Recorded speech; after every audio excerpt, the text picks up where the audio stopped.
Hi there, guys. I'm Komodo, and I'm drawing a Dilophosaurus.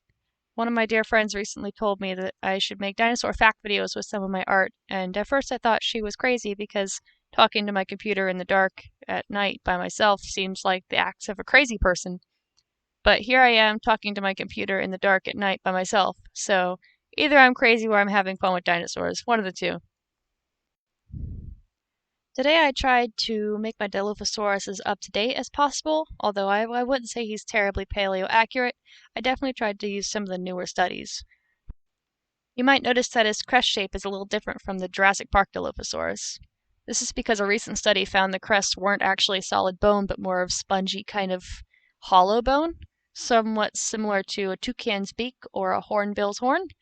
And the idea right now is that perhaps these crests were covered in keratinous shapes that were, big and pretty and maybe were colorful for display or maybe held air sacs for sound resonating.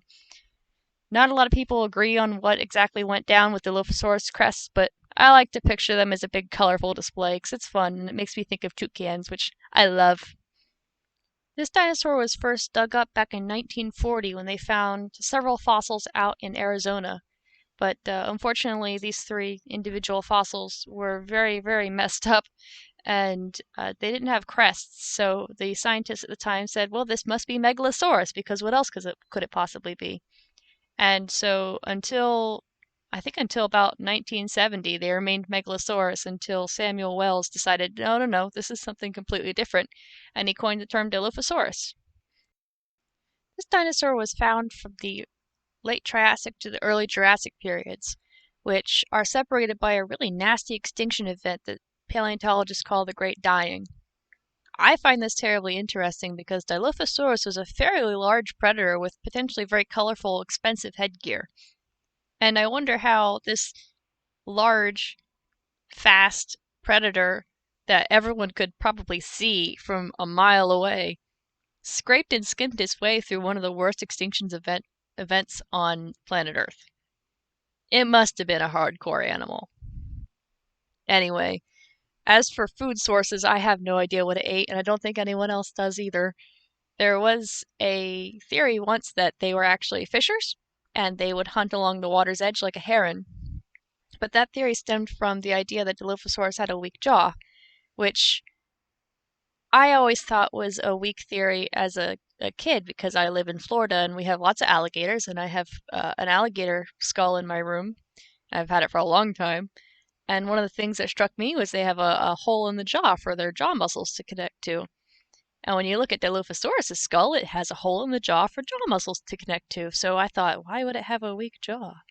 Turns out childhood me was absolutely right, and most scientists now agree with me that Dilophosaurus probably had an insane bite force. That hole was meant for damage, and damage it did. Um, that probably means that it hunted the larger food sources around, like the protosauropods and maybe the early pterosaurs. But we don't really actually know. Either way, it's still my favorite dinosaur. I think it's my favorite dinosaur because we don't know, and because I can draw it with a toucan face and nobody can say that's inaccurate because who knows? It really could have had a toucan face. It really could have had luscious lips. Maybe it was colored black and shiny. Maybe it hunted fish. Maybe it hunted dinosaurs. No one can say otherwise. Well, I guess I should talk about the art side of this as well. So, up until a couple days ago, I've been almost exclusively a traditional artist. I was trained with mostly colored pencils and watercolors and lots of graphite and pen and ink. And I've never really gotten formal training in digital art, which kind of stinks because I really do love digital art, but it's never been an opportunity for me. But a couple days ago, I was kind of moping around the house because I'd had some bad circumstances happen that kind of had something to do with my art. And my mom noticed, and she's like, what's wrong? What's up? And I tell her, I feel like I'm not expanding in my art, and I want to work on that, but I can't do that with IBIS paint and a pencil.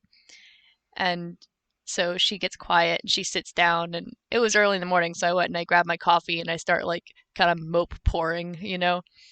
And then she looks up and she says, Wacom or iPad? And I'm like, Wacom, but what? And she says, it'll be here in a couple days. And I'm like, what? Excuse me? So now I'm trying to refine all of my old 14-year-old Wacom skills because I had like a $20 Wacom back when I was 14. And I think I'm doing okay. This is my second drawing with it, and maybe I'll make more. And maybe I'll expand in my art. So yeah, I feel happy. I feel good about myself. And I don't know, maybe you've learned something too. Well, thanks for watching, and have a nice day.